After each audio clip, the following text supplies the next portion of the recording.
হিসেবে গৌরব করি। তিনি এই সুন্দর সুযোগ দিয়েছেন, আশা করি আপনারা আমাকে শুনতে পাচ্ছেন। এবং যদি কখনো ইন্টারনেট সমস্যার কারণে, সংযোগ সমস্যার কারণে যদি আমি থেমে যাই, তাহলে একটু দয়া করে সময় দেবেন যাতে করে আমি সেই সংযোগ আবার ফিক্স করতে পারি। আমি ইমরান সরকার, আমি উত্তরা ঢাকাতে থাকি। আমার পরিবার থাকে কুড়িগ্রাম জেলায়, একদম নর্থে, শেষ জেলা আমার বাবা স্বর্গীয় ফোরকান আল মসরি, তিনি পাস্টর ছিলেন। আহ, পরিচর্যা কাজের সাথে যুক্ত রয়েছি। এটি বর্তমানে সংক্ষিপ্ত পরিচয়। আজকে আমি ধন্যবাদ দেই যারা এই সুযোগটি করে দিয়েছে। পিতা ঈশ্বরকে প্রথমে ধন্যবাদ দেই যে তিনি এই সুযোগ দিয়েছেন যাতে করে এই জুমে প্রভুর বাক্য থেকে কিছু শেয়ার করতে পারি, এবং যিনি আমার সাথে যোগাযোগ করেছেন, আমি মানিক দাকেও ধন্যবাদ দেই। আমরা শুরুতেই শুনেছি যে এটি একটি বিশেষ সময় এবং বিশেষ মাস আমাদের খ্রিস্টীয় জীবনে। কারণ আমরা 25শে ডিসেম্বর আমরা সারা পৃথিবীতে প্রভু যীশু খ্রিস্টের সেই জন্মদিন হিসাবে পালন করা হয়। কোনো কোনো দেশে খুব বড়ভাবে আয়োজন করা হয়, কোনো কোনো দেশে সীমিত আকারে।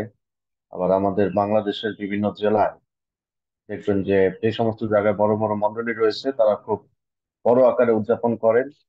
আবার যে যে জায়গায় দেখা গেছে যে ওইরকম বড় চার্চ নাই, মণ্ডলী নাই, সেখানে আহ যে তারা যেভাবে পারে সেভাবে উদযাপন করে, কিন্তু আনন্দটা সবার মাঝেই থাকে।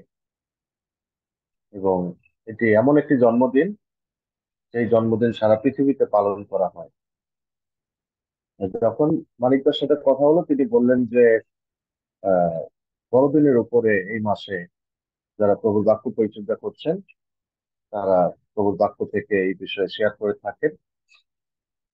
তখন আমি চিন্তা করছিলাম যে প্রভুর জন্মদিন, এবং এই জন্মদিনে আহ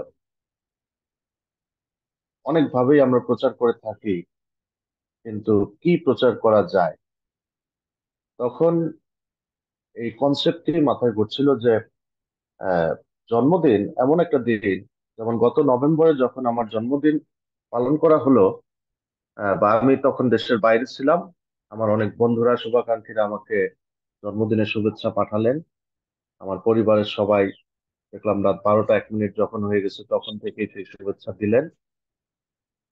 আমি সারাদিন শেষে যখন সন্ধ্যার সময় চিন্তা করছিলাম যে জীবন থেকে আরেকটি দিন বা আরেকটি বছর শেষ হয়ে গেল। অর্থাৎ আমাদের জন্মদিন যতবারই আমরা পালন করি ছোটবেলা থেকে, আস্তে আস্তে যখন আমরা বড় হয়ে যাই বা অ্যাডাল্ট হয়ে যাই, দেখবেন যে যতই এক একটা করে বছর আমরা পার করব, আমাদের যে নির্ধারিত আয়ু রয়েছে তার কাছাকাছি আমরা চলে যাচ্ছি। সময় থেমে থাকে না। আজ থেকে প্রায় 30 31 32 বছর আগে যখন জন্মদিন পালন করেছি, তখন হয়তো বা একরকম চিন্তা ভাবনা ছিল। যখন ছোট ছিলাম তখন হয়তো বা চিন্তা করতাম এই একটা দিনই সুযোগ, যে সবাই আমাকে ভালো ভালো উপহার দিবে এবং বাসাতে খুব সুন্দর বড় একটা কেক আনবে, এরকম। তো এখন আবার চিন্তা ভাবনাটা একটু অন্যরকম হয়ে গেছে, যে হিসাব নিকাশ করতে বসে গেছিলাম ওই দিন, যে এই বছরগুলোতে কি কি পেয়েছি, কি কি পাই নাই। তো চিন্তা করছিলাম যে এইবারের জন্মদিনে অন্তত প্রভুকে ধন্যবাদ দিয়েছি যে আমাদের কুড়িগ্রাম মন্ডলীতে জানেন আমরা একটি জমির জন্য, মন্ডলীর জমির জন্য দীর্ঘদিন প্রার্থনা করেছি। এই বছরে আমরা সেই জমিটি কিনে ফেলতে পেরেছি, এই জন্য প্রভুকে ধন্যবাদ দিলাম। তারপরে প্রার্থনা করছিলাম যে প্রার্থনা এবং চিন্তাও করছিলাম যে আমার জীবনকালে আমি কি এই ভবন প্রস্তুতের কাজ শেষ করে যেতে পারবো কিনা। তারপরে পরিবার পরিকল্পনা করার যে বিষয়টি, সেটি নিয়েও অনেক চিন্তা ভাবনা করছিলাম। যে বিষয়টি আমাদেরকে সবসময় একটু চিন্তিত করে তোলে, ভবিষ্যতে যে বিষয়টি, যেটি আমি শুরুতেই বলেছি, হিউম্যান নেচারের কারণে এরকম হয়ে থাকে। আমরা কেউই কিন্তু দেখবেন যে পৃথিবী ছেড়ে চলে যেতে চাই না। অসুস্থ হলে ডাক্তারের কাছে যাই, চিকিৎসা করানোর ব্যবস্থা করা হয়। যত বড়ই রোগ হোক না কেন, দেখবেন যে ক্যান্সারের পেশেন্ট সেও শেষ পর্যন্ত চেষ্টা করে কারণ পৃথিবীতে থাকার জন্য একটা আকাঙ্ক্ষা রয়েছে। গীত সংহিতা 90 অধ্যায় 10 পদে সেখানে বলে, আমাদের আয়ুর পরিমাণ 70 বৎসর, বলযুক্ত হইলে 80 বৎসর হইতে পারে, তথাপি তাহাদের দর্প, ক্লেশ ও দুঃখ মাত্র। কেননা তাহা বেগে পলায়ন করে এবং আমরা উড়িয়া যাই। আমাদের বৎসরগুলো বেগে পলায়ন করে, আমরা উড়িয়া যাই। আজকে চিন্তা করছিলাম যে একটি বছর কিভাবে যেন শেষ হয়ে যাচ্ছে। গত 2 তারিখে একটা জিনিস কিনেছিলাম জানুয়ারি মাসের, দেখতে দেখতে 1 বছর পার হয়ে গেছে। এটা নিয়েও ভাবতেছিলাম যে কিভাবে বছরটি চলে গেল চোখের পলকেই। মানে আমার কাছে এখনো মনেই হয় না, মনে হচ্ছে যে জানুয়ারি কেবল শুরু হয়েছিল, ঘুম থেকে উঠেই ডিসেম্বরে চলে এসেছি। বেগে পলায়ন করে গেল 2023 সাল। তো আমাদের জন্মদিনের সাথে আমাদের প্রভুর জন্মদিন একটু ভিন্ন। কারণ আমাদের যত জন্মদিন আমরা পালন করব, তত দেখবেন যে আমাদের আয়ু রেখা শেষ হয়ে যাচ্ছে। কিন্তু আমাদের প্রভু এমন একজন যার আহ শেষ হওয়ার কথা না। মানে যতই দিন যাচ্ছে, আমরা যতই বড়দিন পালন করছি, আমরা অপেক্ষায় আছি তার দ্বিতীয় আগমনের। মথি 28 অধ্যায় 20 পদে সেখানে বলা আছে, আমি তোমাদিগকে যাহা আজ্ঞা করিয়াছি সেই সমস্ত পালন করিতে তাহাদিগকে শিক্ষা দাও। আর দেখো, আমি যুগান্ত পর্যন্ত প্রতিদিন তোমাদের সঙ্গে সঙ্গে আছি। প্রকাশিত বাক্য 22 অধ্যায় 13 পদে বলা আছে, আমি আলফা এবং ওমেগা, প্রথম ও শেষ, আদি ও অন্ত। অর্থাৎ এমন একজনের জন্মদিন আমরা পালন করি, যার যিনি শুরু, যিনি শেষ। বা এটাকে বলা যায় যে এটা আহ সব সময় চলবে। এই জন্যই তার জন্মদিনটি একটু ভিন্ন আমাদের থেকে।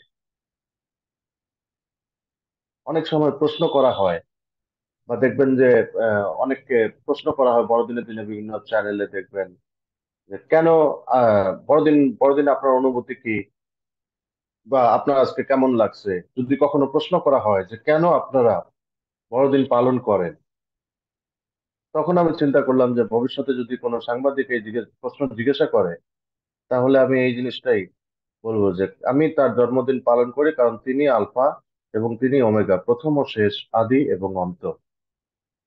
অর্থাৎ আমরা সগৌরবে এটি বলতে পারি, বা এই দাবি জানাতে পারি যে তিনি এমন একজন যার মতো এই পৃথিবীতে আর কেউ নাই।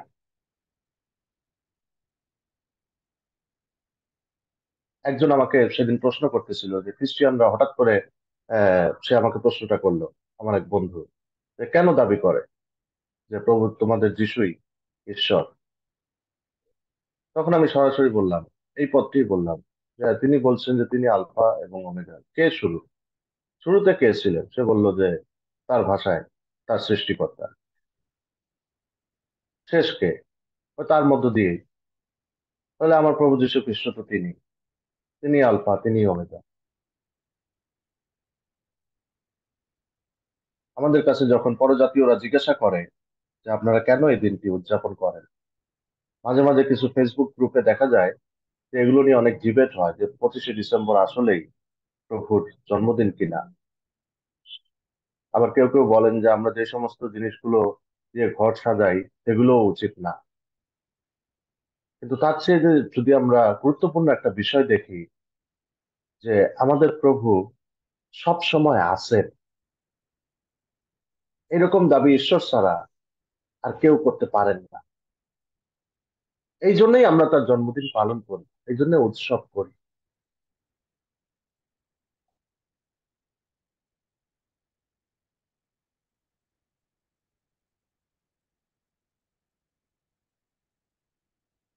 যখন 1 অধ্যায় 4-5 পদে বলা আছে, তাহার মধ্যে জীবন ছিল এবং এই জীবন মনুষ্যগণের জ্যোতি ছিল, আর সেই জ্যোতি অন্ধকারের মধ্যে দীপ্তি দিতেছে, আর অন্ধকার তাহা গ্রহণ করিল না।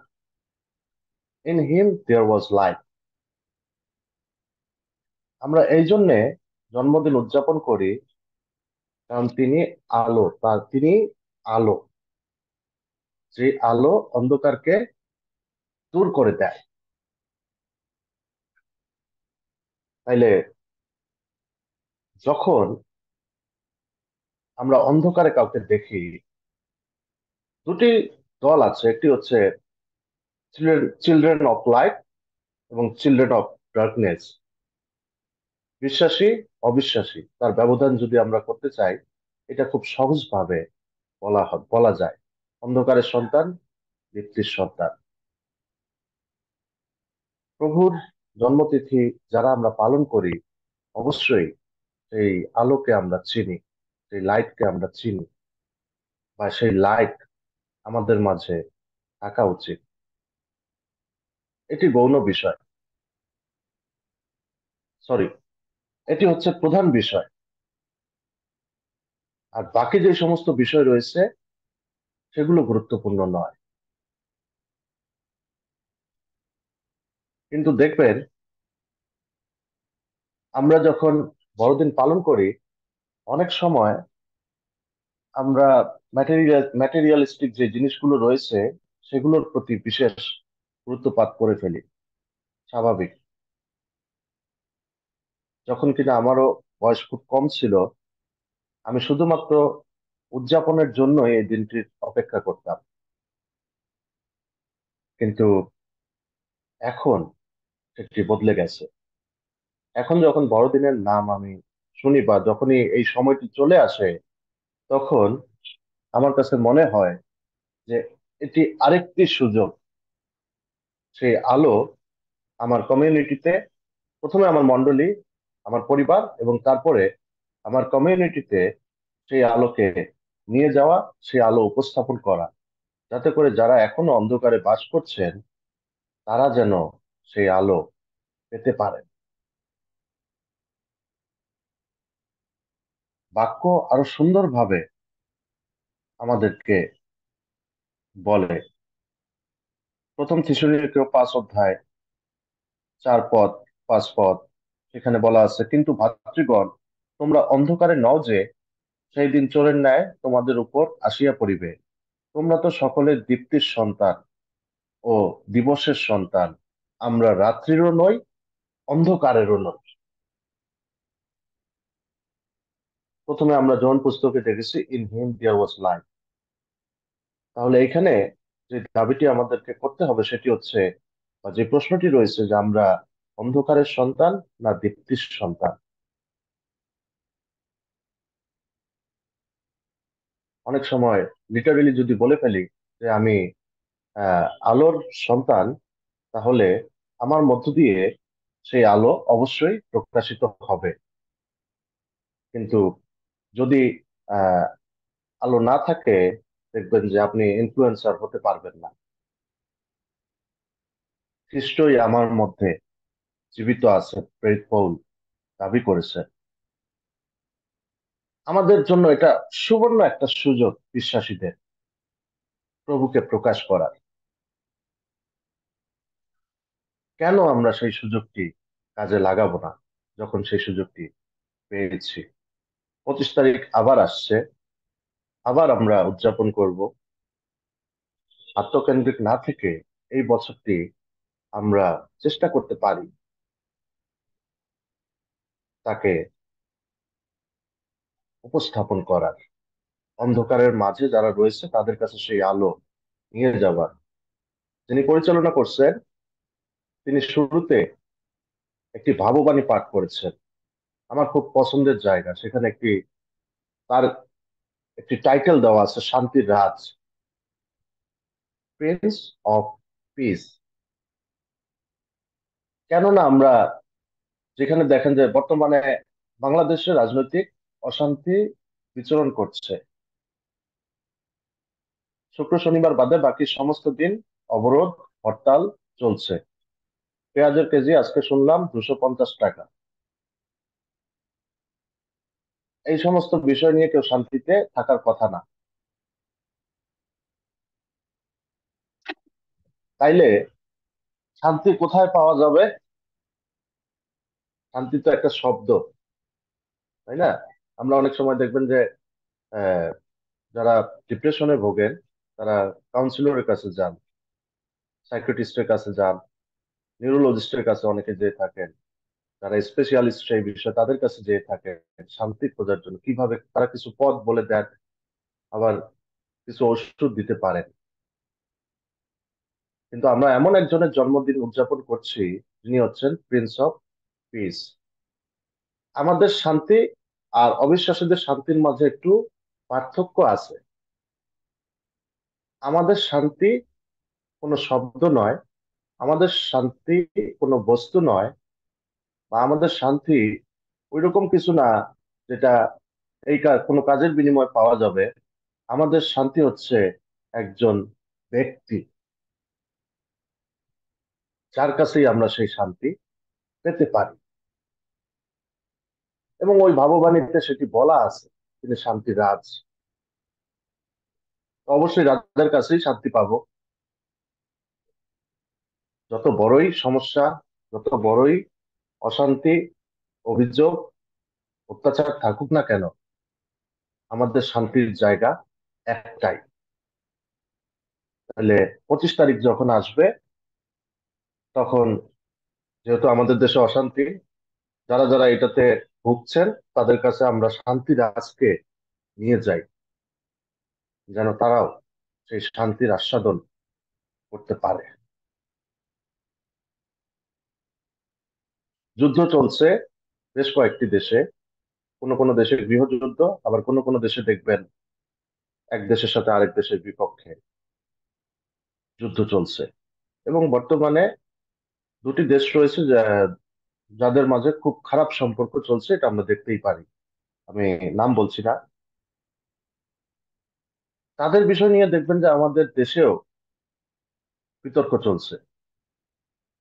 এক একজন ব্যক্তি এক একজনকে সাপোর্ট করেন। আমি মনে করি সেখানে আমাদের শান্তিরাজের উপস্থিতি দরকার। যখন আলোচনা শান্তিরাজ কেন্দ্রিক হবে, তখন আর সেখানে কোনো বিতর্ক থাকার অবকাশ নাই। আমরা দীপ্তির সন্তান। বড়দিন যখনই আমরা পালন করি, তখনই আমরা এগিয়ে যাচ্ছি তার দ্বিতীয় আগমনের দিকে, যার জন্য আমরা অপেক্ষায় আছি। দেখেন, কত সুন্দর ভাববাণী আপনাদের জন্য দেওয়া আছে, আমাদের জন্য, প্রত্যেকের জন্য দেওয়া আছে। প্রকাশিত পুস্তক 22 অধ্যায় 1 থেকে 7 পদ, সেখানে বলা আছে, আর তিনি আমাকে জীবন জলের নদী দেখাইলেন, তাহা স্ফটিকের ন্যায় উজ্জ্বল, তাহা ঈশ্বরের ও মেষশাবকের সিংহাসন হইতে নির্গত হইয়া তথাকার চকের মধ্যস্থানে বহিতেছে। নদীর এপারে ওপারে জীবন বৃক্ষ আছে, তাহা 12 বার ফল উৎপন্ন করে, এক এক মাসে আপন আপন ফল দেয়, এবং সেই সেই বৃক্ষের পত্র জাতিগণের আরোগ্য নিমিত্তক, এবং কোনো অভিশাপ আর হইবে না। আর ঈশ্বরের ও মেষশাবকের সিংহাসন তাহার মধ্যে থাকিবে, এবং তাহার দাসেরা তাহার আরাধনা করিবে, ও তাহার মুখ দর্শন করিবে, ও তাহার নাম তাহাদের ললাটে থাকিবে। সেখানে রাত্রি আর হইবে না। সেখানে আর আপনার আমার জন্য রাত্রি হইবে না। সেখানে আর কোনো অন্ধকার থাকবে না।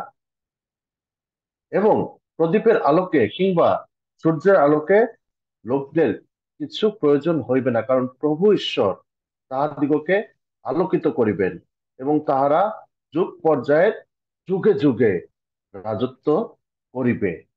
পরে তিনি আমাকে কহিলেন, এই সকল বচন বিশ্বসনীয় ও সত্য, এবং যাহা যাহা শীঘ্র ঘটিবে তাহা আপন দাসদিগকে দেখাইবার জন্য প্রভু ভাববাদীগণের আত্মা সকলের ঈশ্বর আপন দূতকে প্রেরণ করিয়াছেন। আর দেখো, আমি শীঘ্র আসিতেছি। ধন্য সেই জন যে এই গ্রন্থের ভাববাণীর বচন সকল পালন করে। আমেন। আমি কেন বড়দিন পালন করছি? কারণ প্রভু বলছেন, আর দেখো, আমি শীঘ্রই আসিতেছি। একটা সুন্দর ব্লেসেড এসুরেন্স তিনি আমাদেরকে দিয়েছেন। জগৎ জগতের মতো চিন্তা করবে, আমরাও যদি জগতের মতো চিন্তা করা শুরু করে দেই, তাহলে জগতের সাথে আমাদের আর কোনো পার্থক্য থাকবে না।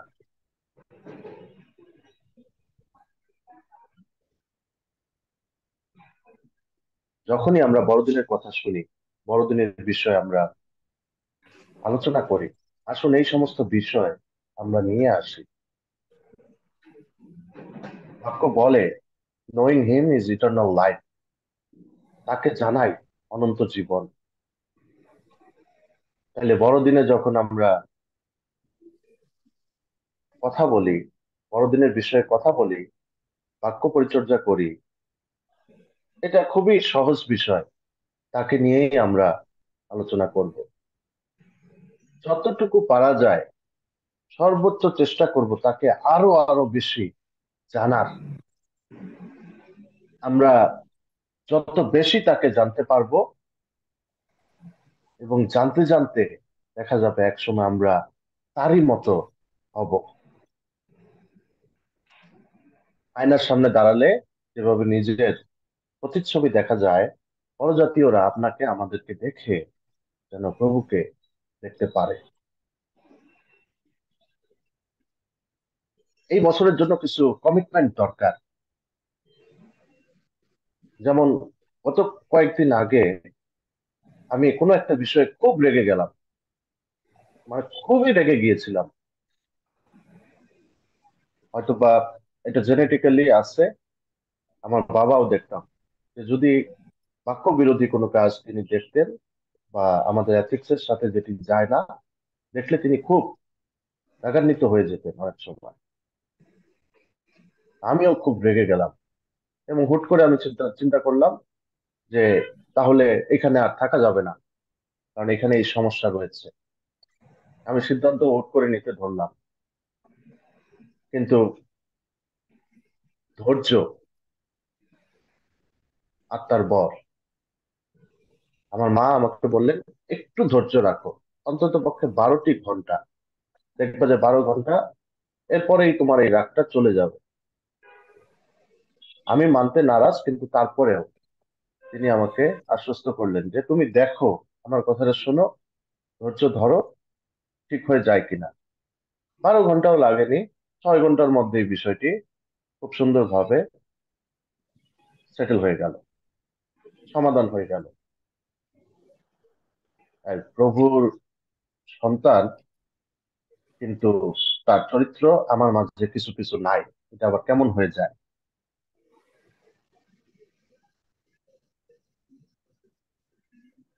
যেন নিজেকে আরো বেশি রিফাইন আমরা করতে পারি, এরকম কিছু কমিটমেন্ট দরকার। রাগ বেশি, বদরাগ কমিয়ে ফেলবো, কাজের ক্ষেত্রে মিথ্যা কথা বলে ফেলি, এই অভ্যাসটা বাদ দিয়ে দেব। পরিবারের প্রতি বেশি গুরুত্ব দেই না, এই বড়দিন থেকে সিদ্ধান্ত নিলাম যে আমার পরিবারকে, আত্মিক পরিবার গড়ে তোলার জন্য আরো বেশি উদ্যোগী হব। আমাদের দৈনিক যে দশমাংশ রয়েছে প্রভুকে দেবার, 2 ঘন্টা 40 মিনিট, সেটি দিতে পারি না, কিন্তু এইবার থেকে আরো বেশি সিনসিয়ার হব, যাতে এই সময়ের মধ্যে আমি অন্য কোনো কাজে ব্যস্ত না থাকি। আমি যেন আমার দৈনিক দশমাংশ প্রভুকে আমি বিশ্বস্ত ভাবে দিতে পারি। এই সমস্ত কমিটমেন্ট গুলো যেন আমরা করে ফেলি এবার, কারণ তিনি শীঘ্রই আসছেন। মুখ লুকিয়ে থাকার জায়গাও সেখানে থাকবে না, সবকিছু সেখানে পরিষ্কার, লুকাবার কোনো জায়গা থাকবে না। বড়দিন, তিনি বাংলায় এটি অনুবাদ করেছেন, আমার কাছে খুবই দেখা গেছে আমি অবাক হই। কত সুন্দর একটা শব্দ, বড়দিন। অন্য কোনো নামও হইতে পারতো, কিন্তু আশীর্বাদ স্বরূপ, প্রভুর আশীর্বাদ স্বরূপ আমরা এমন একটা উৎসব পেয়েছি যেটার নাম শুনলেই কেউ বলে ফেলবে যে কেন বড়দিন, অন্য কোনো নাম না কেন। এটা একটা সুযোগ প্রভু যিশুকে আরেকজনের কাছে উপস্থাপন করার, এই সুযোগ কাজে লাগাবার জন্য নিজেদেরকেও প্রস্তুত করার। প্রয়োজন রয়েছে। তাই আমরা যেন এই বিষয়গুলো ভুলে না যাই। যখন তিনি 16 পদ সকলেরই মুখস্থ রয়েছে, তাই না? সেই পদটিও আপনি সেই সময় আলোচনা করতে পারেন প্রভুকে তুলে ধরার জন্য। কেন তুলে ধরবো না? কারণ যে আশীর্বাদ আমি পেয়েছি বিনামূল্যে, যে আশীর্বাদ পেয়েছি, তা আমি কেন বিনামূল্যে অন্যের কাছে তুলে ধরবো না? আমি আমাদের দেশের রিচ নাম্বার নিয়ে আমি স্টাডি করছিলাম যে কত সময় লাগতে পারে সারা বাংলাদেশে প্রভুর নাম প্রচার করতে, বা পুরো জাতিকে যদি আমরা প্রভুর কাছে নিয়ে আসতে চাই, কত বছর আরো লাগতে পারে। তখন আমাদের মাঝে একজন প্রবিজ্ঞ মেন্টর রয়েছেন, তিনি বললেন যে যেই সমস্ত বিশ্বাসীরা বাংলাদেশে আছে, তারা যদি উদ্যোগী হয়ে পড়ে, বেশি সময় লাগবে না, রিভাইভাল এমনিই হয়ে যাবে। তাই এই বড়দিনে আসুন আমরা একটু অন্যভাবে প্রভুকে তুলে ধরি। তারপরে আরেকটি বিষয় আছে, যে অনেক সময় অনেকে বলে ফেলেন যে বেশি সাজ পোশাকের দরকার নাই, বা এই যেগুলো জিনিস নিয়ে দেখা গেছে যে নেগেটিভ কিছু মন্তব্য করে ফেলেন। আমি সেইখানেও পজিটিভ সাইন আমি পাই। কেন আমি ভালো ভালো জামা কাপড় পরবো না সেই দিনে? অবশ্যই পরবো। আমি কার সন্তান? আমার অ্যাটিটিউড, আমার চলাফেরা, সমস্ত কিছু তাকেই যদি রিপ্রেজেন্ট করে, রাজার ছেলে রাজার মতোই থাকবে। রাজার সন্তানেরা, রাজার মেয়েরা, ছেলেরা ওইভাবেই চলাফেরা করবে।